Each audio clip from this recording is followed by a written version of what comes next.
First like.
Doing pretty good, Franco. It's good to be here. I'm glad we're hanging out.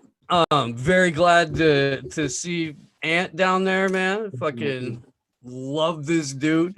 You can find everything that we do at slownewsdayshow.com. Rockfin.com/slownewsday. We've also been live streaming on Odyssey since they pushed go on that.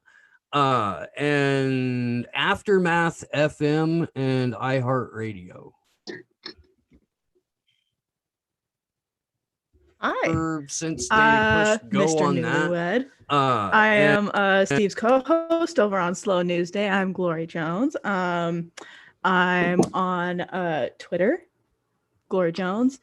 I'm on Mastodon, Wire, and Telegram and Element as Zero Eclipse. But most importantly, I'm on the ground. And I will be on the ground tomorrow. There's going to be like a meeting with some local organizers that have been organizing the recent Free Palestine rallies down here. So if my schedule is free, then I'm going to go to that and just see what's up there. And also tomorrow, Sunday, June 6th, 7 p.m. In Wynwood, Miami, South Florida, we get the kickstart for the Home Run for Julian tour, where everyone in certain cities will have the chance to meet, protest with, talk with Gabriel Shipton, Julian Assange's half-brother, and John Shipton, Julian Assange's father. So 7 p.m. on Sunday. It kicks off in Miami and it goes all around the U.S. It'll start on the East Coast and go through the Midwest in places like Columbus, and then go to the West Coast with places like Denver, L.A., San Francisco, and then end in Washington, D.C. And after that, we will have some fire actions ready for you guys for Julian's birthday and for the 4th of July that we will fully be co-opting. So you know what? I have a and Steve has a GoFundMe. I'm trying to cover the entire West Coast leg of the Home Run for Julian tour. We're going to turn it into a documentary, and I'll be in DC for the last stop of the tour. So if you can, I'll throw the link at you, Franco, maybe drop it in chat or something like that. But definitely kick a little bit towards that. Would like to make it as involved and feeling cool as possible. And we have Anthony here, and I fixed my audio before people couldn't hear me. Happy to be here. I'm excited for the show. Got a lot to cover with you guys. Glad to be here. Yeah, and like I was saying, for people that didn't hear me, my guests heard me, but the audience didn't. We're going to talk about a common theme here about exposing frauds that, like these fake activists that support all these NGOs that really don't get anything done. We're going to talk about these frauds that are promoting the Great Reset. And we're going to talk about these frauds in Israel, such as Netanyahu, and frauds such as Fauci. We're going to get all into that today. The Wuhan lab stuff, that'll be Rockfin only. That'll be all the way at the end. But let's go ahead and get started with this Great Reset stuff.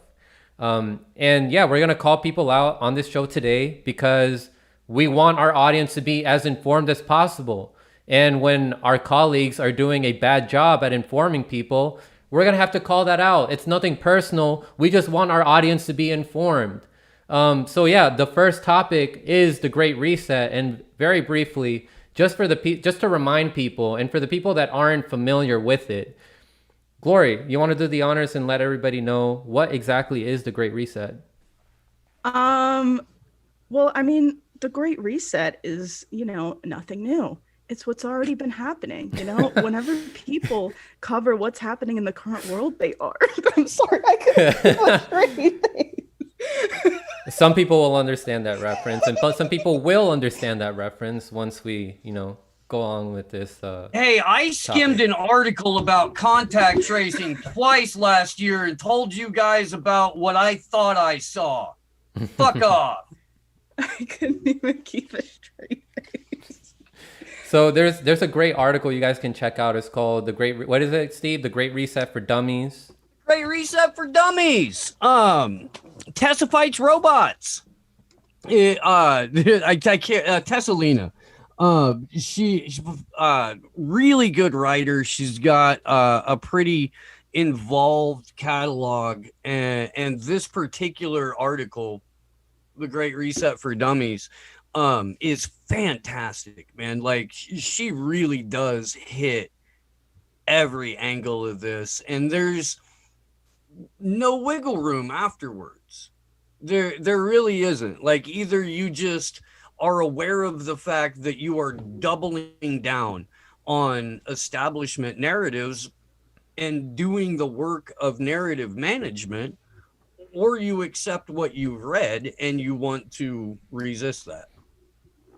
So let's go over a clip by our colleague here, Jackson Hinkle, who attempted to cover the Great Reset. And he adopted what Naomi Klein said about the Great Reset, which is a conspiracy smoothie. And over at Soul Newsday, they discussed why they disagree with Naomi Klein's take. Naomi Klein's been exposed. I've discussed this Gray Zone article as well as Cory Morningstar's work exposing Naomi Klein as controlled opposition. But let's hear out what Jackson Hinkle covered first, and then we'll discuss further. I listened to that whole thing. I didn't hear him cover anything. Yeah, let me adjust the audio here so that my guests can hear. And here we go. Fine, yes. Have I made videos at the start of the pandemic, even before things were even getting bad, when I said this without a doubt is going to be used as an opportunity for the people in power to increase their surveillance and their ability to collect biometric data on the American population, global population for that matter. Yes, without a doubt. I mean, that's the theory behind the shock doctrine. And that's why it's been so confusing to me as to why so many people think that this is like a really profound and shocking observation to see that the World Economic Forum is like, well, that's disingenuous saying, as fuck. The quiet part loud for the first time. Like, the World Economic Forum is like admitting, like, yes, this is what we're going to be doing. These are our strategies. These are our aims moving forward. And it's like, well, yes, this is what. Have you not seen that this is what has been going on for decades at this point? I mean, that's what's kind of been most confusing to me throughout this whole debate, and watching people like absolutely lose it and continue like trolling my shit until I finally talked about it. Because what good is talking about like this idea that the World Economic Forum is doing this when you might not be covering the actual stories of how they are perpetuating this. What good? Hang on. Let me. What good is covering anything by that logic? One second. What good is? Seriously though, I mean, what's the whole point of doing your show? 1 second, Steve. Let me adjust the audio.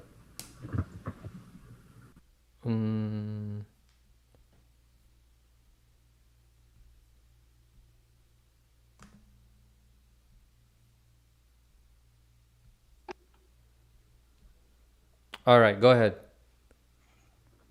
What's the fucking point of doing a show if that's your approach?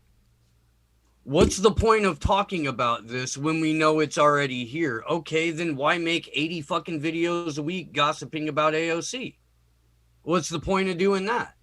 Like you present an argument there that shoots a hole in the entire premise of you doing a show. That sounds like somebody who wants to avoid talking about an issue that they don't know much about. Gloria and Anthony. It sounds like somebody whose audience is used to not going into things. Mm. You know, like, go ahead, man. Well, no, I was just gonna say, you hear him in his tone. He's like people hounding him or like bothering him to say. It's because there's people that know a lot about this that feel that you yourself and your audience aren't aware of these things, not in the way you think, and then the way you cover it, like, ironically proves that point. So that's why, like, as to answer, like, why people are bothering about this, if everybody knows about it, clearly you don't, and the people that watch your show, most of them don't either. And like you said, Steve, like, why do you do any show? It's for awareness. It's to cover something you think is important. Mm-hmm. He thought it wasn't.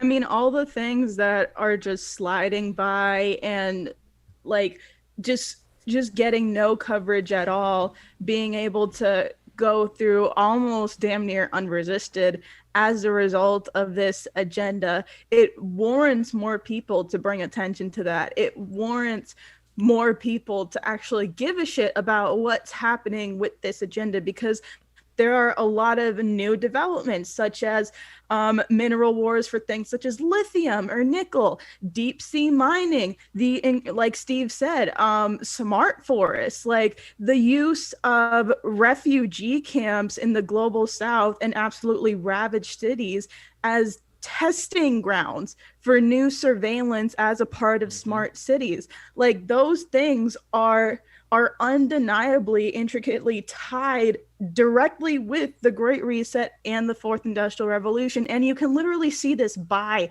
looking at their own strategic intelligence, stupid ass fucking wheel. And like, when you see that, and you see that there's so many things that's not getting covered that are intertwined with this agenda, like, it raises a lot of concerns. And let's also not forget who Jackson goes on to cite as his credible source, Naomi Klein.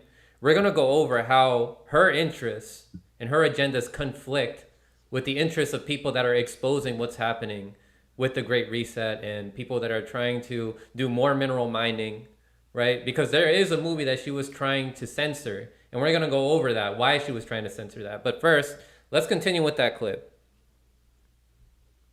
It's painful. I know, guys. We'll get through it. But it's important because we want our audience to be as informed as possible.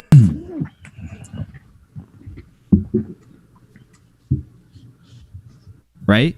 I mean, at the end of the day, the Great Reset is only a slogan for the World Economic Forum's event. What we need to be focus on more so is the ways in which they are actually executing, the Great Reset in the real world. So throughout the pandemic, throughout the Black Lives Matter protests, I was doing stories on how contact tracing was going to be a big problem throughout the pandemic. Throughout the protests in the summer, I was doing stories on time ever issue permits of protesters at these Black Lives Matter protest events.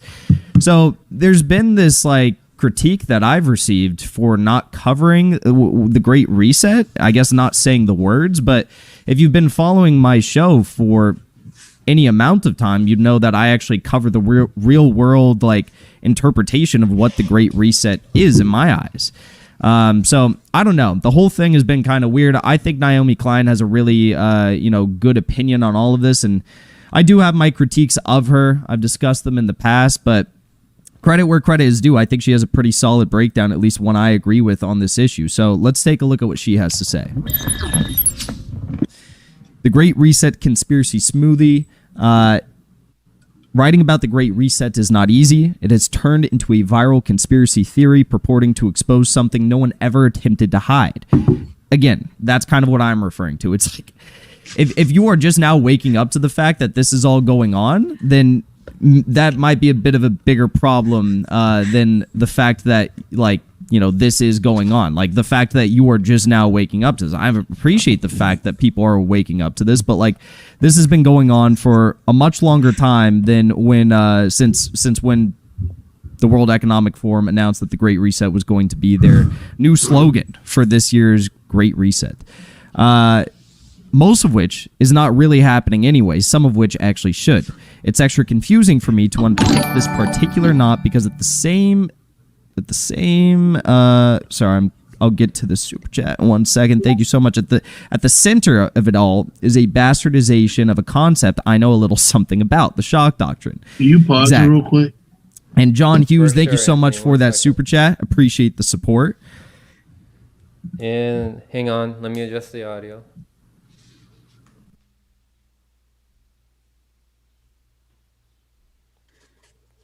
All right, go ahead, Anthony. So real quick, I can't really wear this because my head and my hair are too big for it, but cap. Cap. Big cat. Nothing but cat. But yeah, what I wanted to say was, like, listen to the verbiage that she's saying, and then listen to him uncritically repeat it. She said things that aren't happening and I would like to happen. Well, if you did any research on her, and then like we go back to Glory saying that deep sea mining, Klaus Schwab saying that to combat COVID, we need to also combat climate change. Once you hear these buzzwords and the people that are saying these things who created the problem, once you start like realizing who Naomi is like her thought leaders are, who are the people she agrees with, this becomes like every word he repeats after that gets worse and worse and worse. But we'll get into that. I just wanted to let people think, chime that over. We're just gonna hang out with dead air, or we'd. I was gonna say, let's go over that right now. So here's the article that Jackson was talking about, right? I can't hear you, Franco. Oh, you can't hear him? Oh, really? I can hear him. Yeah, I can hear him. You can't hear me, Steve? Steve, you can hear me? Do you hear him, Steve? Aw. Oh, you can't hear anyone. Oh, he can't hear anyone. What happened? Try logging off. Hella weird, dude. My shit just glitched out really bad. Try logging off and then come You back hear on. now? I can hear you now. Yeah. Oh, Can you hear okay. me now? Yeah. Test. Okay. You can hear me, right, Steve? Yeah. It just glitched out hella hard. I don't even. All right. Yeah, so this is the article that Jackson was talking about, right? But he just had Max Blumenthal on not too long ago. And Max Blumenthal wrote a whole article exposing how Naomi Klein and all her other fake activist friends at 350.org and Sunrise were trying to censor this movie that Michael Moore did that was exposing how all these fake solutions that the Sunrise Movement and 350.org are offering aren't real solutions, and that it's going to further destroy our environment. And there's a capitalist agenda to that. It's called the Green Billionaires Behind Professional Activist Network that led suppression of Planet of the Humans. And Franco, I just want to say, what would Naomi Klein call people like Max, Michael Moore, anybody Conspiracy like us? theorists. She would call them conspiracy theorists. And climate deniers, just like the same language he's using. That's what happens when you regurgitate somebody else's verbiage and you don't know what they mean by it. You don't know what their intentions are behind it. And take a look at this, guys. Because I tagged Jackson on this. As I look, Jackson, you should read this. This is Ben Norton, right? Like I've had conversations with Jackson. I know who he looks up to. Like he tells me he looks up to Dan Cohen and Ben Norton and all these guys that work closely with the gray zone or work in the gray zone. And here's Ben Norton. Look at Ben Norton's thread here. And this Max Blumenthal goes in more detail with this in this article that I just showed you guys that you guys should read. But also Corey Morningstar before that. But for the sake of familiarity with the audience and for the sake of hypocrisy for Jackson, I'm going to talk about what Ben Norton wrote here. Said in her, all right, let me scroll up here. An important part of Max Blumenthal's deep investigation into how billionaires and U.S. intelligence-linked foundations have co-opted the environmentalist movement is his damning section of Naomi Klein, which needs to get more attention. Naomi Klein has moved noticeably to the right in the past decade. In 2017, she condescendingly demonized Venezuela's elected socialist government as mere petro-populism. Today, Klein is the Gloria Steinem Endowed Chair at Rutgers University. Gloria Steinem was a literal CIA agent. In her famous 2007 book, The Shock Doctrine, Naomi Klein correctly showed how the Ford Foundation was a CIA cutout. Less than a decade later, Klein's film, This Changes Everything, was funded by CIA cutouts, the Ford Foundation, and Rockefeller Brothers Fund. And the Schmidt Family Institute. Right.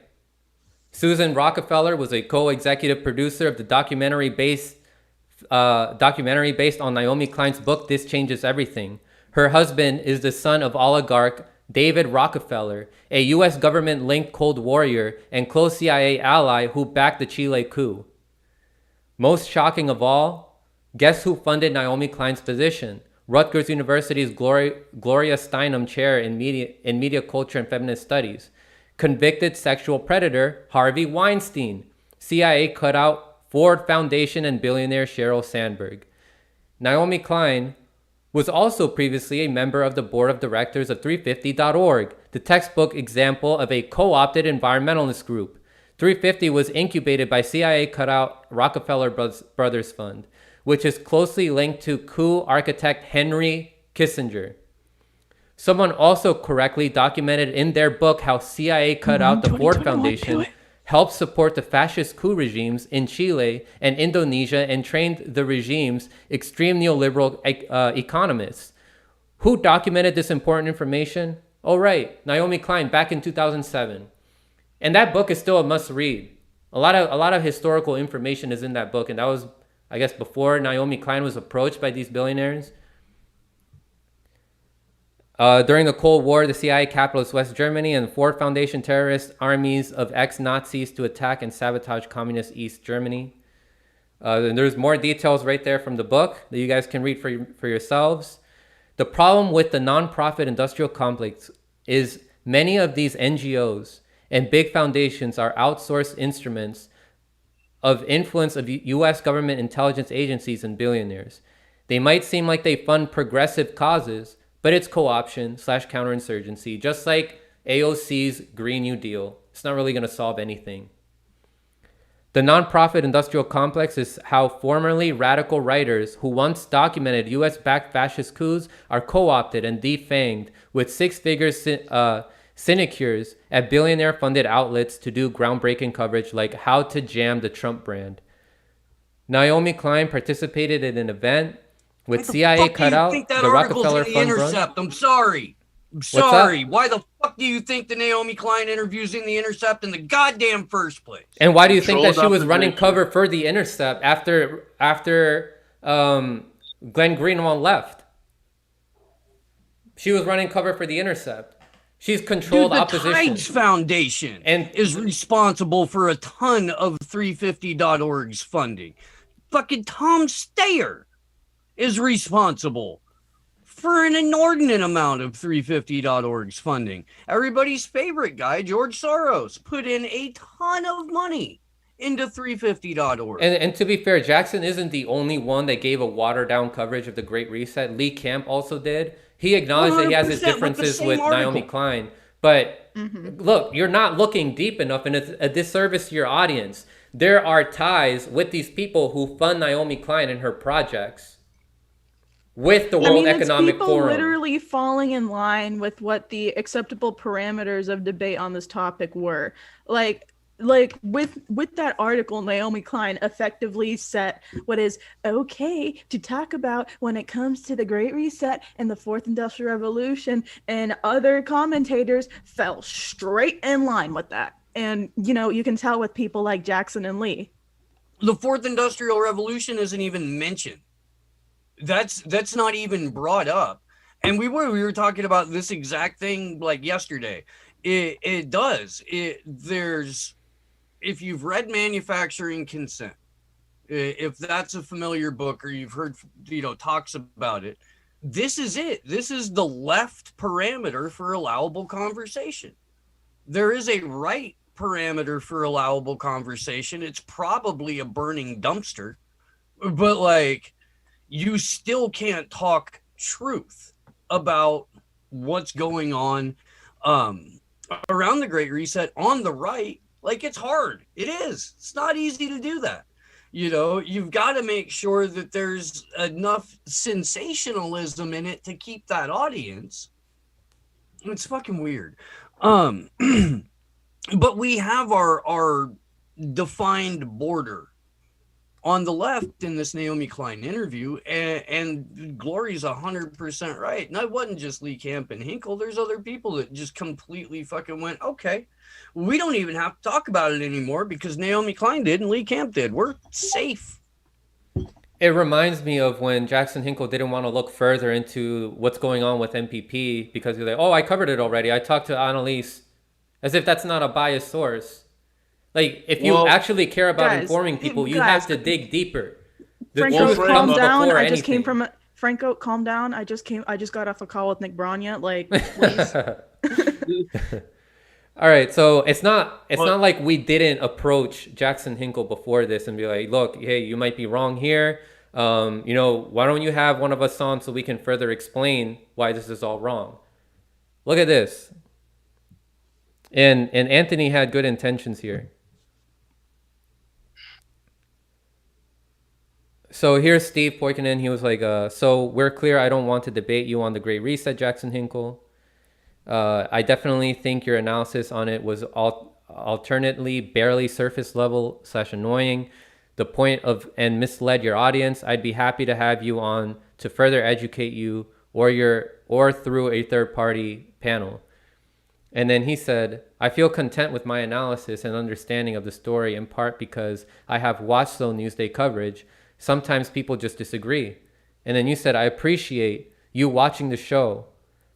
I just caught yours and would like to suggest refamiliarizing yourself with some past episodes. And this thread is talking on camera, not your thing.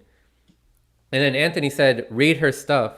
She doesn't think COVID or climate change is a hoax, just that oligarchs are providing fake solutions for climate and COVID together through the Great Reset. The manufacturing of Greta Thunberg is great and a must read. And Anthony was referring to Cory Morningstar's work, which Steve quote retweeted here, because she has a thread exposing Naomi Klein. And she has long, very detailed articles exposing her and exposing all these NGO movements that are co-opted. And then Jackson Hinkle was, there's a common pattern here where he arrogantly dismisses people that want to see him improve, audience members. And he said, so I'm curious if you watch my stream because that's exactly what I talked about for half the discussion. The fact that global elites are using shock therapy to establish unjust economic surveillance and privacy policy. So he thought that you were talking about Naomi Klein, but you were talking about Cory Morningstar, right, Anthony? Yeah. But I wanted to touch on something you guys were saying earlier, where it's like, I've seen this guy's work, talking about Hinkle. I've seen him cover foreign policy stories where he's using multiple sources. He's going really in depth, and you can tell that he cares about the subject. And then when you don't see any due diligence when it regards to this or MPP, or with the vaccines even, where he's just like regurgitating like off the hip, off the cuff stuff that he didn't really look into it because he doesn't really care about it. And I think that's like a very bad trend that I see in him, where like if he really cares, he'll go all out. But if he doesn't care, he won't go the extra mile to question like his own like bro, there's nothing wrong with questioning yourself. I question myself all the time. That's how you learn things. That's how you open your eyes to other new things that you didn't know. We don't have all the answers. You gotta find smarter people than you and expand your sources and the way you gather information. Anthony, how What? much have you and like other people like Skeptical Mantis Propaganda, um, or like Fuzz or anybody in the audience, Red Economics, how many of you guys have opened my eyes to stuff? Like a Exactly. lot, all the time. I talk to you guys all the time. I'm not the smartest with it when it comes to this stuff. Like I'm Dude, going the to whole be premise of open-minded. our show, the whole premise is Slow News Yeah, Day. man. And that's where I got it from, bro. I got It's it from Steve. we have people on that are smarter than us, and we ask them questions. Ask them questions. Yeah. And he does that when it's a topic he wants to cover. So like there's also the aspect where Steve's saying where he sticks between the safe parameters. And that's you can't ignore it. There's something to that where he won't dive deep into certain things like I just mentioned for whoever knows what the reason is. But it's not that's not a healthy way to go about it. Well, it's a political persona, Yeah. and I don't know if that's the same in private because he didn't hang out, and I guess that's because we didn't take COVID seriously because we weren't wearing masks Exactly. outside on the deck, or Is that what when he's we referring sat to? down to shoot a live stream indoors in January of this year, nearly a year into COVID, when there were multiple studies out showing that masks were about as effective as using a chain link fence to keep out mosquitoes. I mean, they're even worse than being ineffective because they also make you breathe in your own bacteria and they're also horrible for the environment. So they're Yeah, even chain worse link than fences do ineffective. not give you bacterial pneumonia, nor do they get in the ocean. Usually don't. So yeah, just to finish up your thoughts here, like how is it that Naomi Klein's interests conflict with, people that expose the World Economic Forum's interests, like people that genuinely want changes in this country, want to improve the environment? Well, Naomi Klein has made herself part of that the class of She's a gatekeeper for water them. carriers. Yeah, that's fantastic. She is. She's gatekeeping actual environmentalists from doing real work on the environment. I know that dude cares about the environment. I know he does. And that's what's so frustrating and this is the left in general misses the point on this, because everybody got hypnotized by fucking Sandy and they all heard Green New Deal and they went, yay, that sounds good. And they also heard, I don't have to do anything for it. Yay. Exactly, but that's a great point. Guys, And so it's good. And now all of these groups have attached themselves around this and around other environmental legislation. And we're left with incredibly disingenuous organizations that are funded by the exact fucking people who destroyed the planet in the first place. We know from the freaking PDF on the fourth industrial revolution that it's about the complete commodification of nature, not so we can be rented our enjoyment of it in person, but so that we can experience it virtually. and Yeah. We know from their own stupid ass strategic intelligence series wheels that they need a massive amount of resources to provide the infrastructure for stuff like 5G and smart cities. And where is that going to come from? It's going to come from the global south. It's going to come from places like Tanzania, where their freaking president died under mysterious Yeah. circumstances, being like the 5th African leader in a fairly short period of time to do so, to die like that. And then also, not only do you have the continued pillaging of the global south, you're having them look into the fucking ocean, and before you know it, they're gonna be looking at fucking asteroids too. Places where And like, Elon Musk said that we can coup whoever we want. Like when he was Yeah. talking about Bolivia, like It's they're gonna like extract people lithium from made the there. connection that the coup in Bolivia was done for lithium. You're literally like, when you make that connection, you are literally not even half a step. You are like a foot down. Like, you already took the step. You just need to put your foot down. That's how close you are to realizing that that was part of the 4th Industrial Revolution. That is what's going to keep happening around the world as a result of the Great Reset, of the 4th Industrial Revolution, of the continued financialization and commodification of nature. So if you're an activist or you're interested in politics, this is shit you want to be covering. Where the fuck do you think we're going to get the resources for the Internet of Things? This is not a conspiracy. The Internet of Things is 100% real. We've all known about it for a number of years. It's what's allowed us to put mass surveillance on every single electronic device on the planet, but also watch porn. Like, and so there's a give and take there. And most people have decided they'll take the surveillance as long as they don't have to pay for the porn. I just want to make this clear for everybody. The reason why we're doing this isn't to be like, oh, ha ha ha, we know more than Jackson, or we know more than Lee Camp. The reason why we do this is because we want to inform you guys.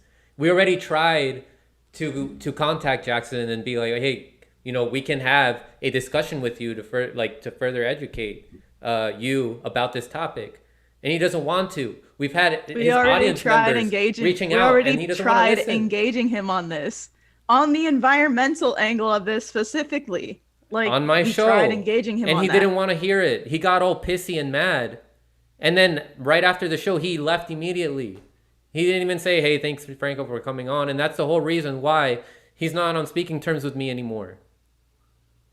And it's like, if you, and you know, like, not only did he never apologized to me or Franco for acting like a total dickhead that stream, but like, on top of that, like, if you don't know the topic that, you know, we're talking about, like, first of all, know the people you're on fucking stream with. Like, I started talking about the environmental consequences of the Great Reset and the 4th Industrial Revolution because I knew that Jackson had an environmental activist background. So I wanted to engage with him from that angle. And then, like, if you don't know what someone's talking about, like, engage, ask questions, like, be attentive at least. Don't shut down, like, bro, because, like, I don't know. I used to not know shit about crypto. Like, crypto, blockchain, I used to not know shit about that. And we had fucking, like, Derek Bros on to talk about it. And we had, like, if you guys have heard Anonymous Bites Back, you have heard AK go on and on and on about crypto. And guess what? Because I engaged with those people on it, and because I listened and paid attention, now I know more about it than I did before.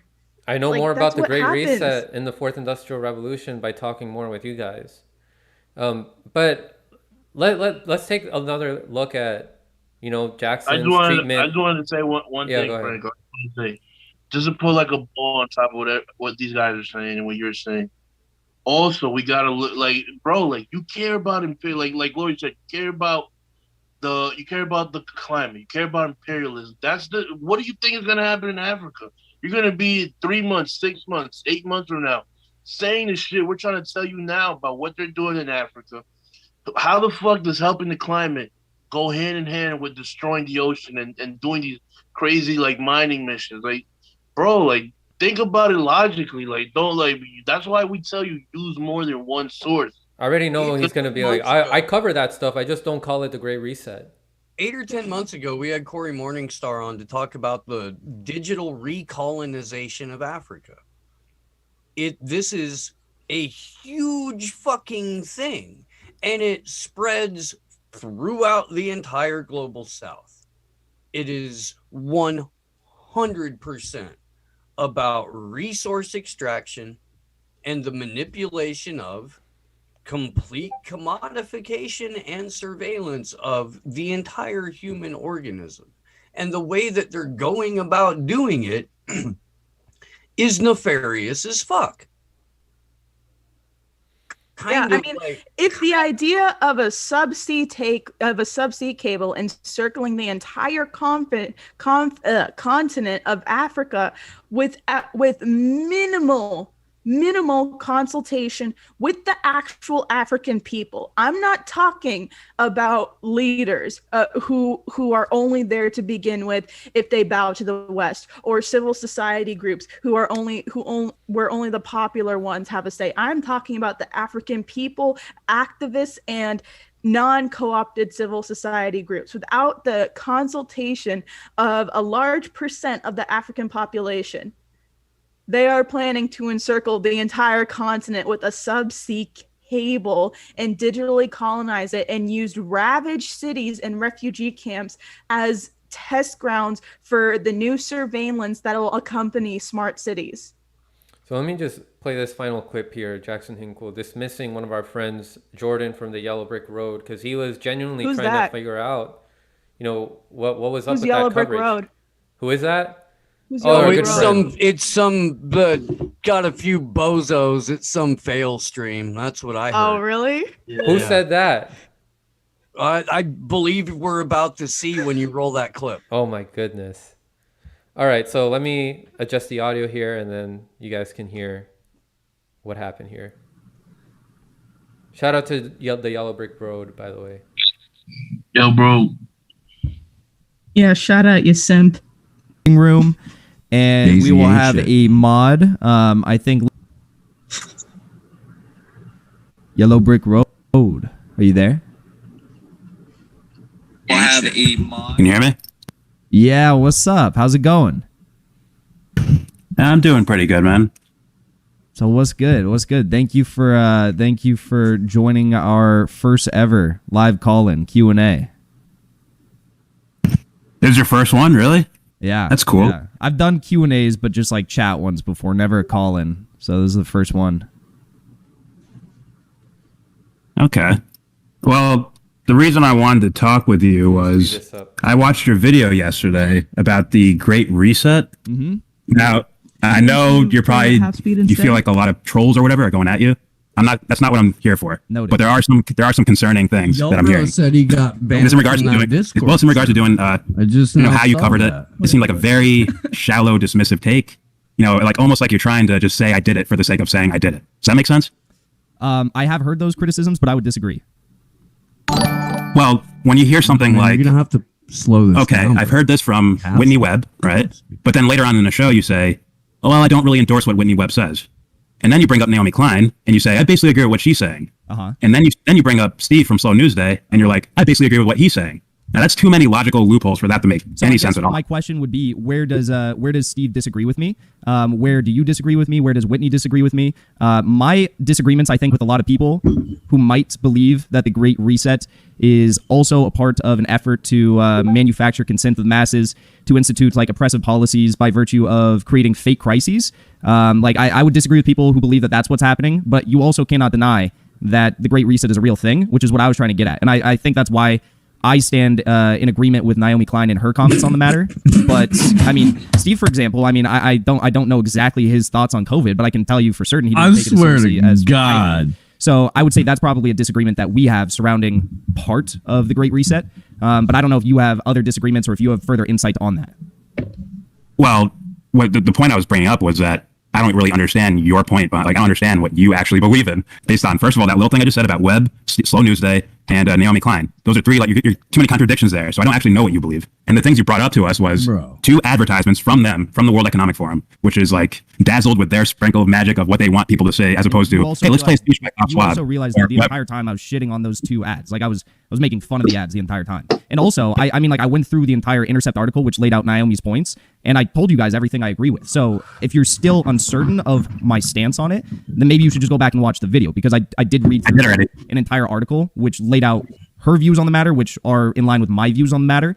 And I mean, if you have certain questions as to, I guess, like, my details surrounding, like, my thoughts on it, that would be helpful, I guess, in picking apart where you might disagree with me. Can we pause it here for a minute? I don't know. I just hear a lot of people. Yeah, I got something in the comment section trolling with about what he told Yelbro. Yeah, go ahead. Because, like, what he tells Yelbro, we're like, oh, they make these he's regurgitating what she's saying, where, like, they make these, like, make it seem like there's these false actions happening. It's like, dude, if you did any legwork, you would know what she means by that. And that she's trying to encompass right-leaning and left-leaning people together. She didn't differentiate from either or, because because when she's got a Max Blumenthal calling her out, she can't do that. And if you knew this beforehand, you would have never said that or used that article. So it's like the leap in logic, like, it's kind of sad, bro. It's kind of sad. So let's kind of like look at what happened, though, because it's fascinating. So Jordan asked a question on an Ask Me Anything stream. Let me point that out. Yeah. He decided to do a call-in show.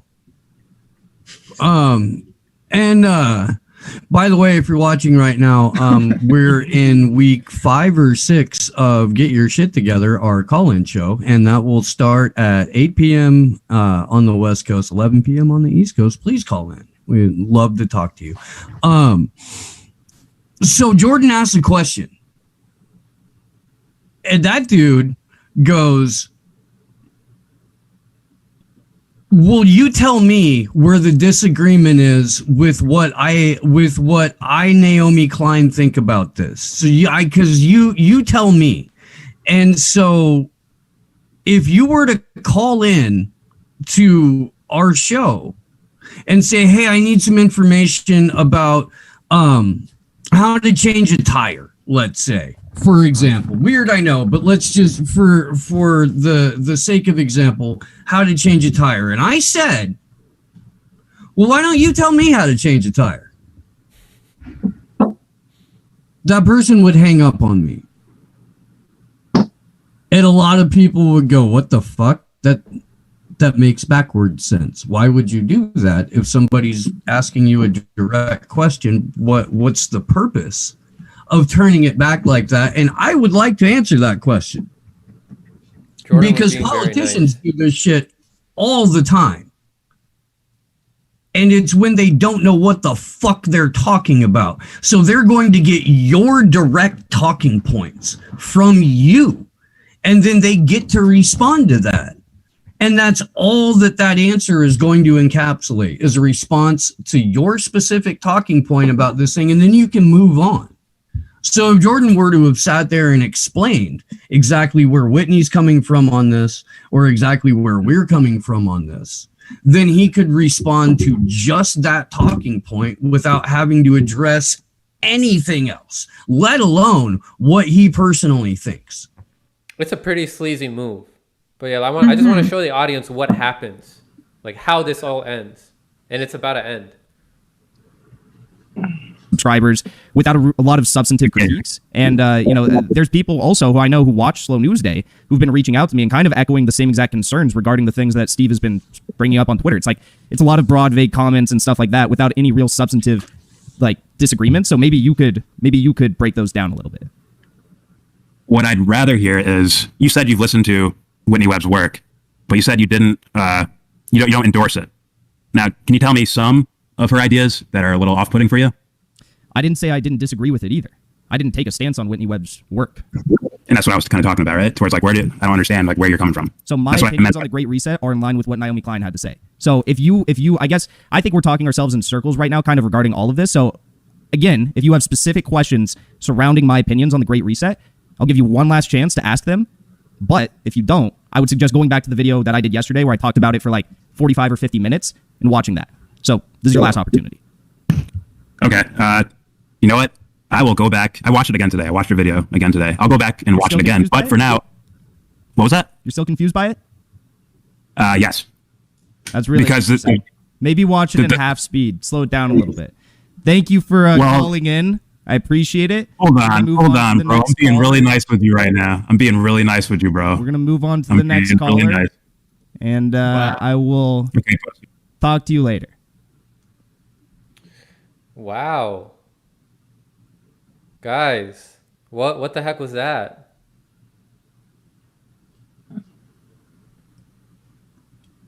So let me just put this out as a comedic premise. That was a full dose of condescending white boy. That's what it was. Let me just.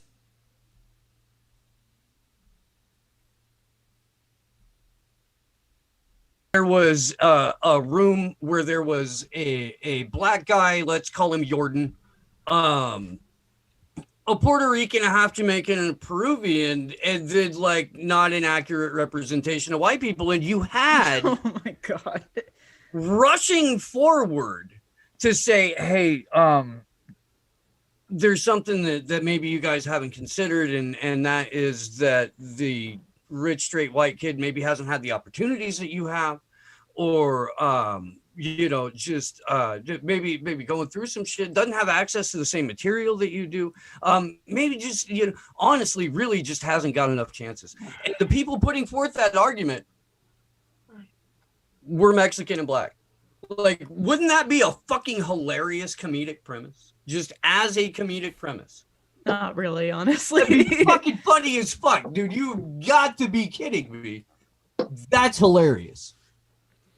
But it already happened so much. I don't like to see, my fellow kings and queens stuck with condescending white boys. I don't. And We've gave this guy a lot of chances. I've explained, earlier in this stream, and I've explained in another stream, like, the relationship I had with Jackson, like the friendship we had, and how he just threw that away because of a disagreement, which is tied to a political opportunity for him, which is tied to MPP. And, his goal is to be a politician, and, politicians attract a certain kind of personality, and that's all I'm gonna say. There's other people, like if you're giving this guy so many chances, it's on you guys if you guys want to do that. I'm just saying your time could be better spent with other people that are more open to listening to you. And by continuing with that, you're just it's just positive reinforcement for a negative behavior. Mm-hmm. Yeah, I mean, going back to that clip, it's like you can't wonder why Jordan is confused when you can't articulate any of the positions that you disagree with. Like he was like, oh yeah, my position is Naomi Klein. My position is Naomi Klein's. Well, why? Oh, well, conspiracy smoothie.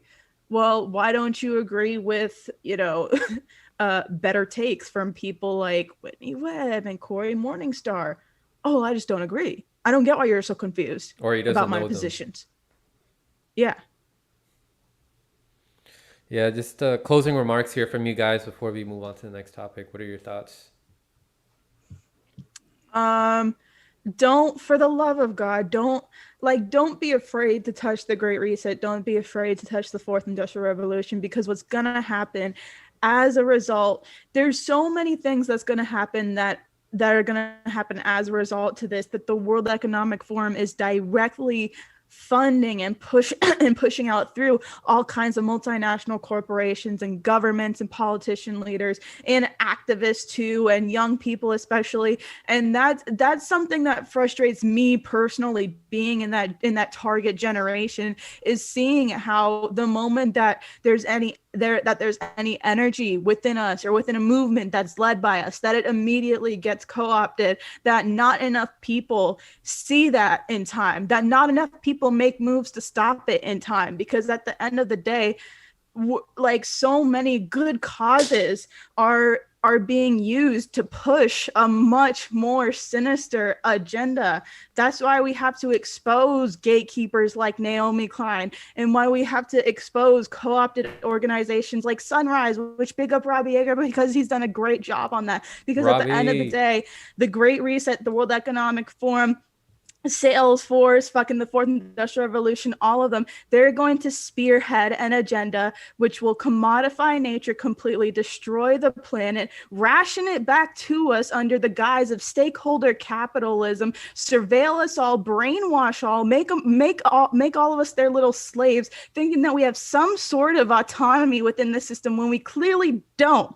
That's where this agenda is going to lead us, and it can't be understated simply because I'm already covering a very 1% of the offshoots of this without actually connecting it to the bigger picture. No, you have, like everyone, you have to pay attention to this, because if you're not paying attention to this, if you're not raising the alarms, then more people are going to fucking fall for it. And I'm fucking tired. Listen, I get it. I know very, very well that I am not normal, but I am tired of people saying, "Oh, Glory, you're so special. Oh my God, Glory always gets it." I want more people to get it. I want more people my age to be able to stand up to this shit. And there's not enough people that see that. There's not enough people that work towards it. That's why we try to raise this information, because it's targeting my demographic, and I want it to fucking stop. It's going to sound fucking generic, but I want to save our planet from complete destruction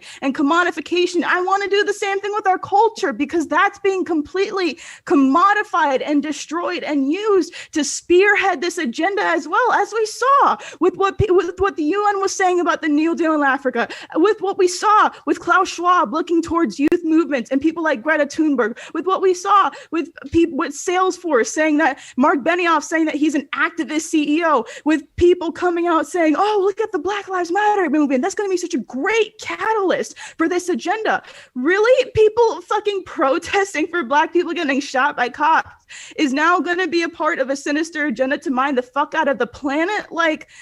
For fuck's sake, I just want people to fucking rise up and stop this and get more aware of it, because it's only going to get worse if we don't start seeing this shit and raising more alarms.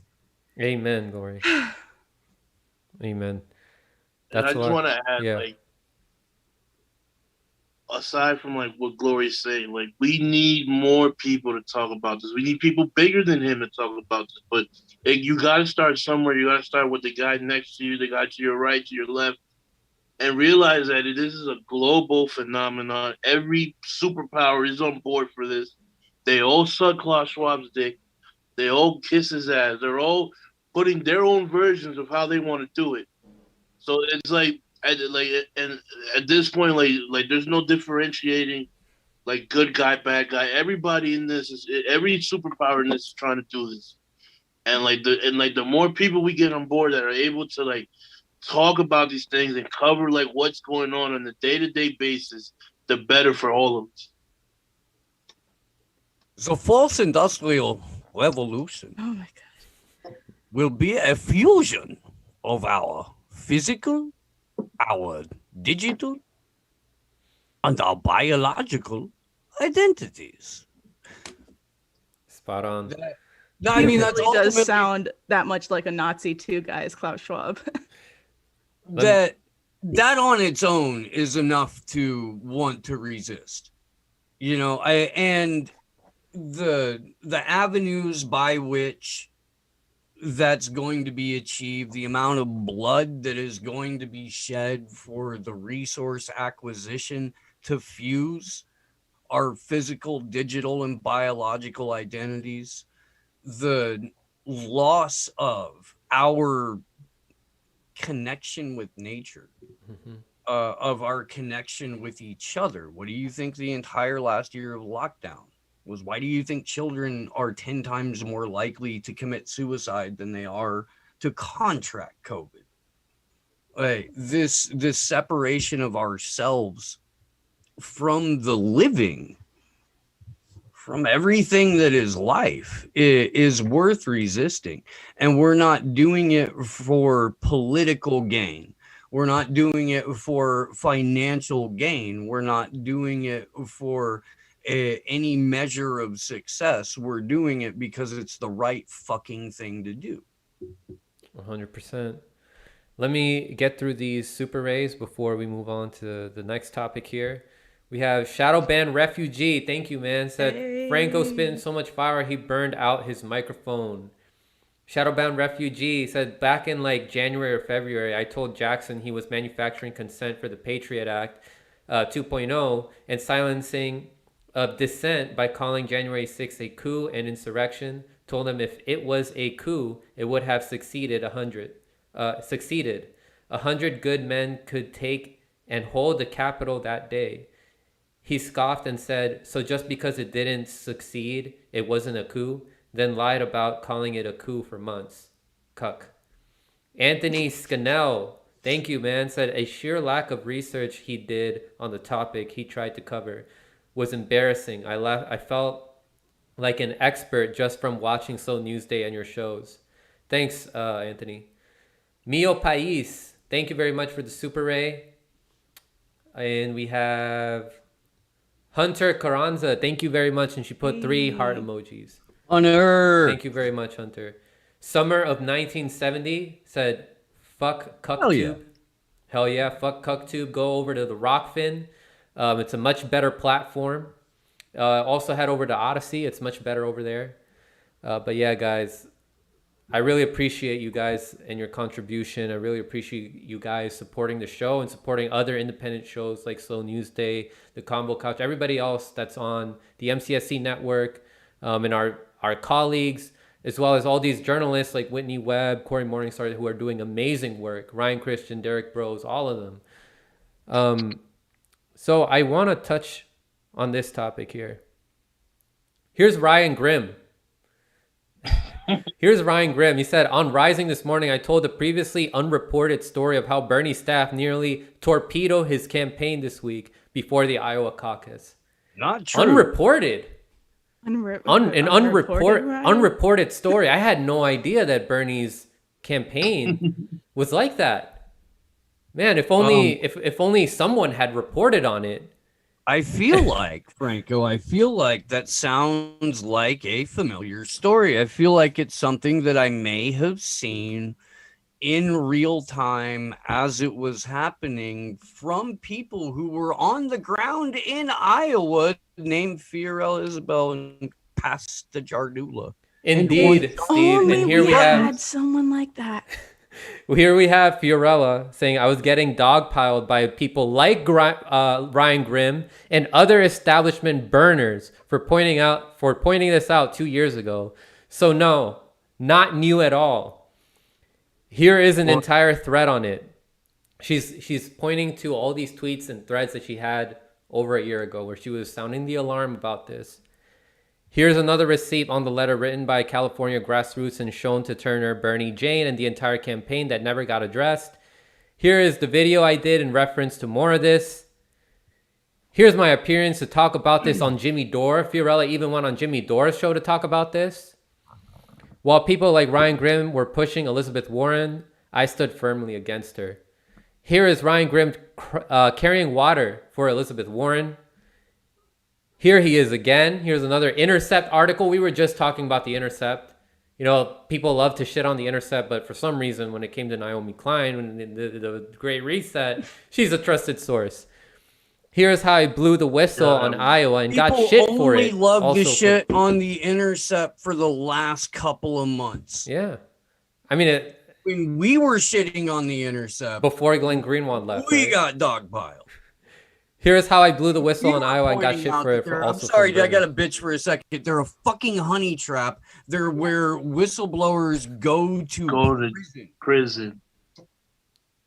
And we have been saying that for fucking years. Not to mention how the owner funnels money. It's like it's a nonprofit, right?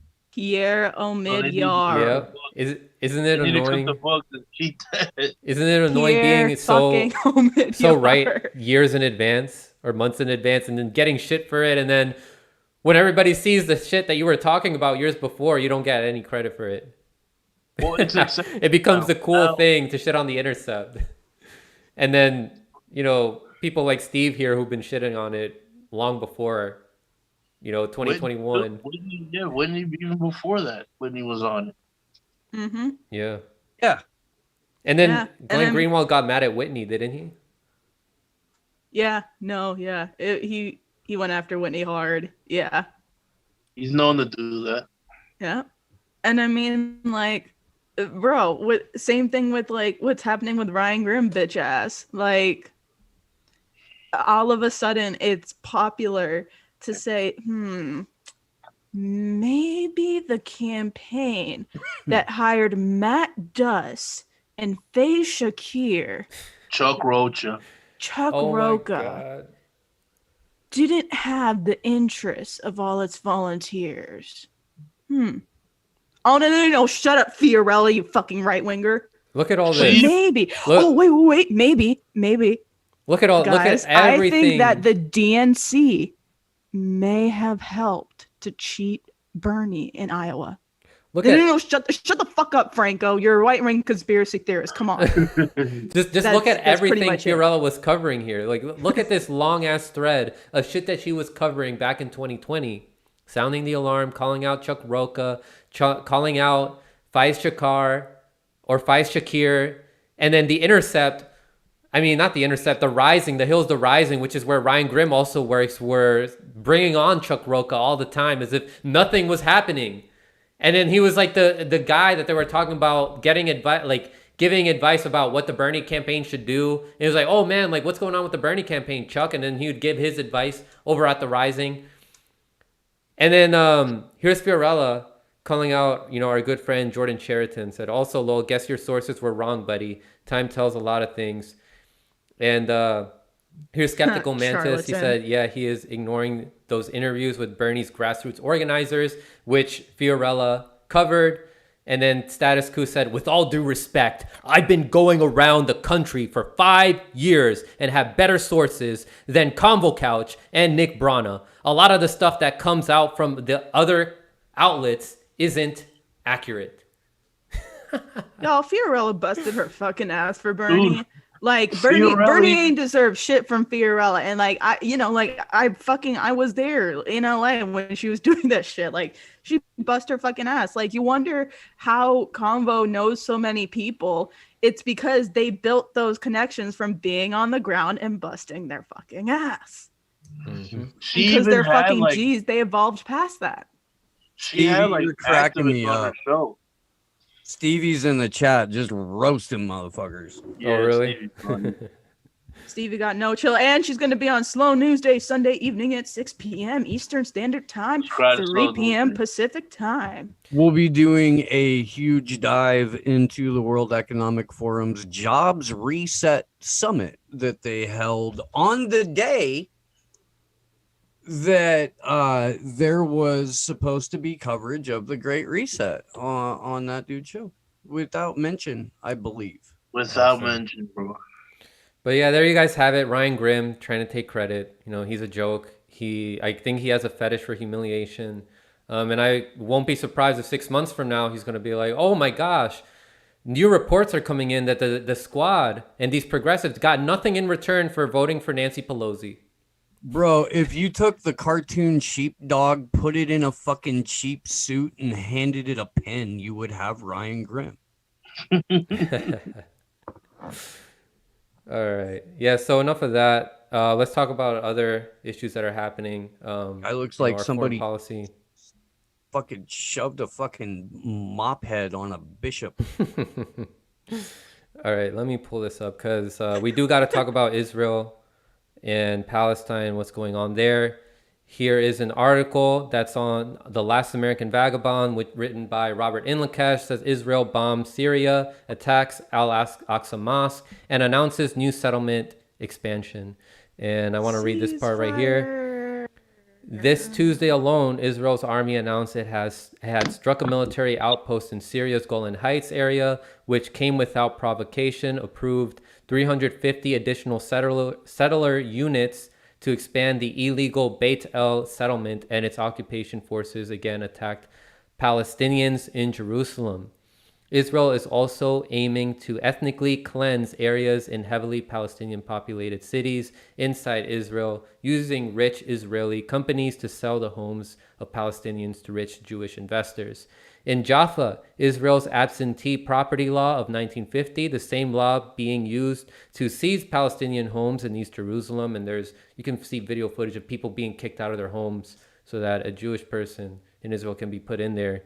Allowed for the Israeli government to legally seize Palestinian properties. This law, which was originally implemented for the purpose of finalizing the ethnic cleansing process in the lands Palestinians were expelled from between 1947 and 1949, meant that the land was handed over to Jewish-owned organizations / companies. Panel, what are your thoughts on this stuff?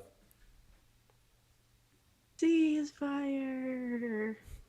I mean, this is why you don't stop talking about Palestine and the illegal Zionist genocidal occupation. I mean, because even if the rockets stop, you still have the illegal settlements. They're still going to be bombing Syria. That's literally been an ongoing thing. Like at this point, like it's literally become a fucking tradition for Israel to bomb Syria on Christmas.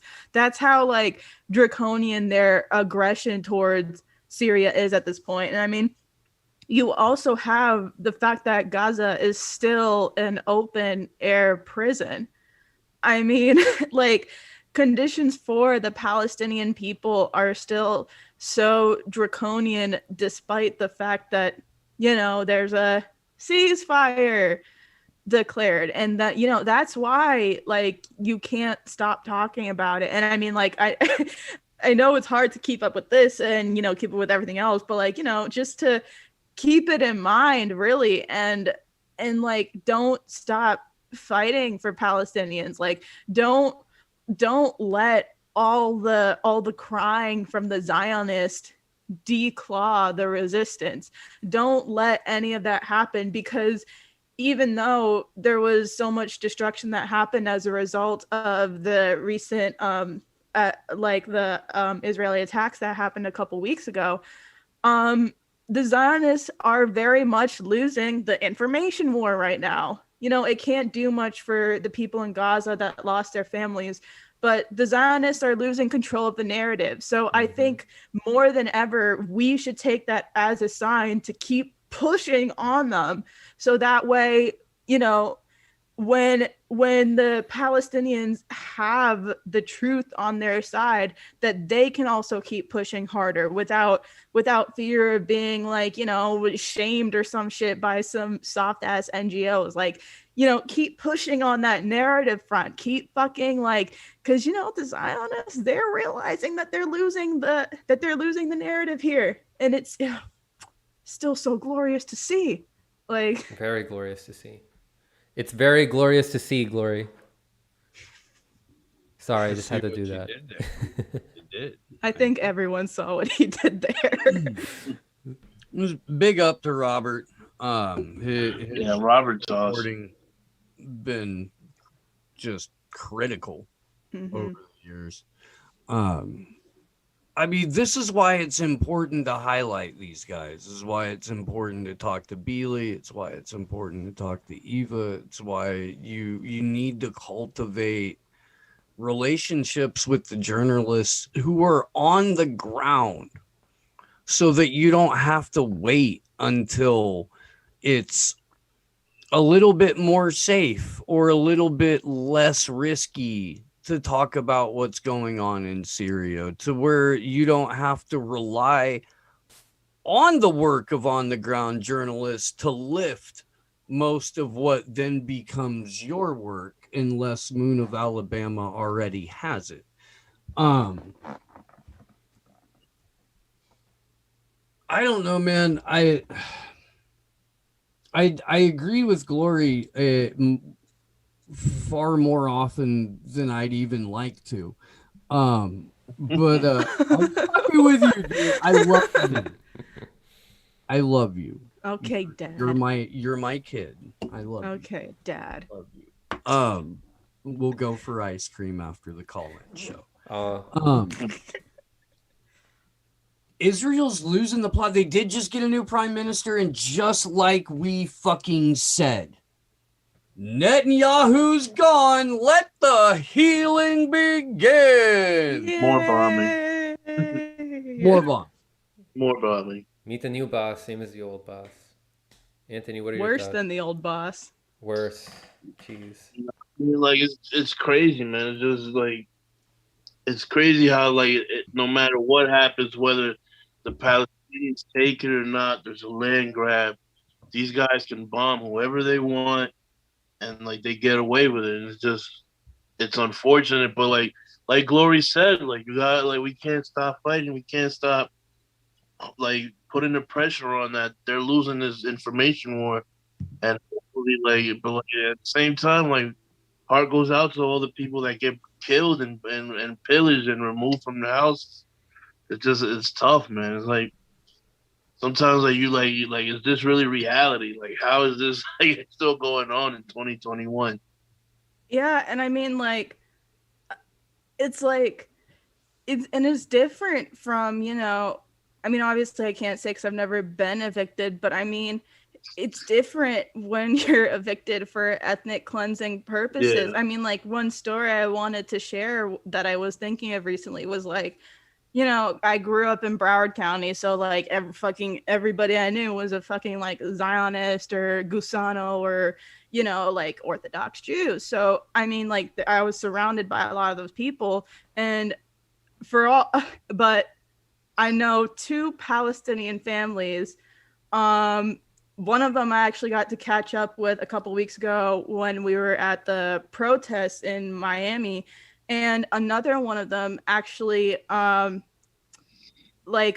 think it was a couple months ago, they reached out to my mom because she's a contracting lawyer, so they reached out to my mom and were like, "Hey, our relatives in the West Bank just lost their property to Israeli settlers, and the courts aren't helping them, and we literally don't know what to do." And I mean, you know, it sucks to have to tell them like sorry, we like my mom can't help you. This is way out of her league. But you know, I just wanted to bring up that story because like you feel hopeless. Yeah. There's like so you know, it means a lot to them when you can help them in any way you can, and like god damn it, just thousands and thousands of stories like this. Like Richard Medhurst the other day was covering the year-long now story of the individual with autism that got killed by the Israeli police. And you know, there's been no justice for that. It was around the time of George Floyd. Imagine Ayad al-Halak, right? Yeah. Imagine how cringy it is. But... like for people to see people defending South Africa, you know, when it was an apartheid state. And like imagine how cringy it looks now for people to be defending Israel to this day. Like what the fuck are you doing defending an apartheid state? It looks so cringy. Right? Like people are gonna be disgusted looking at reading the history books and seeing like all these actors and actresses and all these people like defending Israel right now. And guys, this is we try to talk about solutions on this show here. We talked about how we need to inform more people and talk to more journalists and spread the word more of outlets like Moon of Alabama, talk more to Vanessa Beeley and Eva Bartlett, Robert Inlakesh. What other direct ways of funding? Yeah, so I was going to ask what else can we do to help out the Palestinians? How to cut out the NGOs. We need to figure out how to even cut out Hamas from any like direct donations. Even Hamas is paid by those people, by the same 100%. Yeah. I mean, the Muslim Brotherhood is friends with the CIA. So, Yeah, man, no, and that's where the Muslim Hamas comes Brotherhood. from. And yeah, I mean, like, yeah, even if there's a way to do it through like anonymous connections as well, because there were anonymous Palestine. So if there's a way to do that, then yeah, like there's got to be a way to get funds directly to them. And yeah. Yeah, check those third-party sources or those middlemen. Make sure that they're not keeping a lot of that money. So let me check to see if there's any super race here. But yeah, guys, final thoughts here on this. Where do you think this is all gonna go? Oh, same like this is like how's the song go? New boss, same as the old boss. I don't see much going forward for the foreseeable future. Sorry to say. Yeah, we'll just keep doing what we can. You know, BDS, be aware of which companies do negotiations with Israel and don't give money to those companies. Keep spreading the word because, you know, we're funding Israel. Like the U.S. is funding Israel a lot. Like we have 10 to million a enact day. changes here in the States to help out the Palestinians. You know, we're not going to be able to vote our way out of this. AIPAC has a lot of influence on our politicians. And like even these quote unquote progressive politicians try to toe the line and try to not step too much on the toes of AIPAC and their colleagues that receive money from AIPAC. So yeah, and I mean, one thing I wanted to say real quick said if Israel didn't exist, we'd have to create it. Yeah. And I mean, one thing I wanted to say as well about the story of Ayad al-Halak was like, yeah, for like, I know it's no one in this chat because y'all some G's and no one in this Zoom call, but for y'all fucking donuts that got BLM in your bio, that wear fucking Breonna Taylor mask talking about, oh, Israel needs to defend itself. They're one of the only places where gay people can be in the Middle East. No. We need to stop the hate on both sides. Fuck you. Okay, they also have a in the very same month that Elijah McClain was murdered in was it Denver or fuck. I can't remember this city. Yeah, Elijah McClain, who was given Ket to death because he was on the spectrum. In that very same month, you have Ayad al-Halak, who was also on the spectrum, who got killed by IDF soldiers. When a teacher was literally there pleading with the soldiers not to take his life. And it's like you have so much connections between American police and the IDF to the point where like you can detail them on a moment's notice with a fucking 20-minute search if you want to. Like you could know your whole local police department's history with Israel and the IDF within 20 minutes if you really wanted to. So like fuck. So like if I don't mean to sound like that kind of person, but I mean, like, if you're gonna be out here capping for the Zionist apartheid regime, then don't be out here putting fucking BLM in your bios. And don't be saying we gotta vote for Biden. Yeah. Like, we need more solidarity, international solidarity with all these people, Palestinians, Yemenis, Venezuelans, whoever. Like, there's a lot of people hurting all over the place. And, like, it's Yemenis came out in the thousands to protest for Palestine, guys.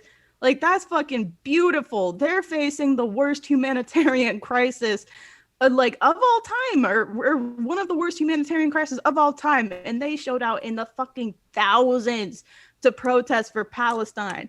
That's fucking solidarity. And it's something like, this is off topic, but like it's very relevant. Something that Steve said. It's like the way everything is, especially here in America, everything is set up for you to do the least possible that you can do, and like call that enough, call that like activism, call it like goodwill, like voting, or like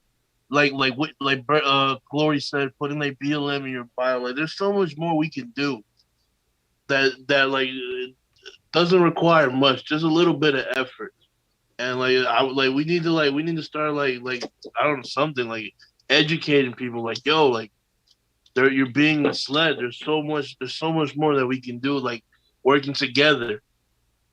You know what I mean? Yeah, I mean, like, one thing that helps a lot is looking up, like, even if you're just like, organizing to get news to people, like that's something that really helps a lot.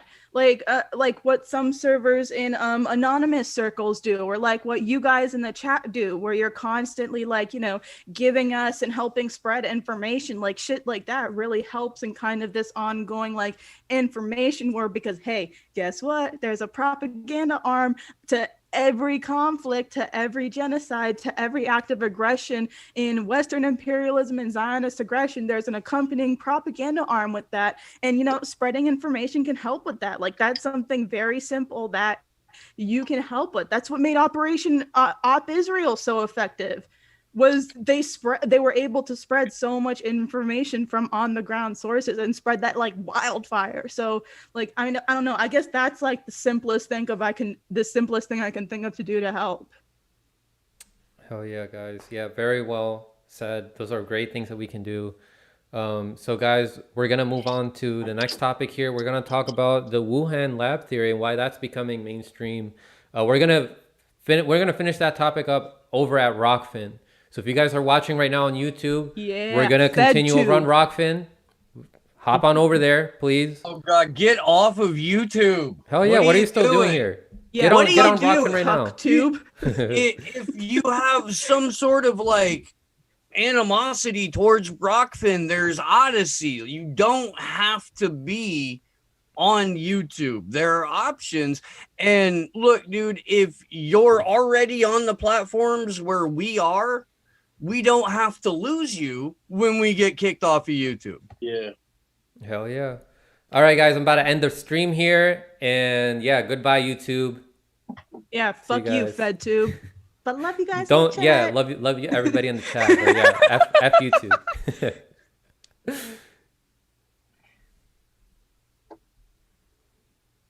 All right.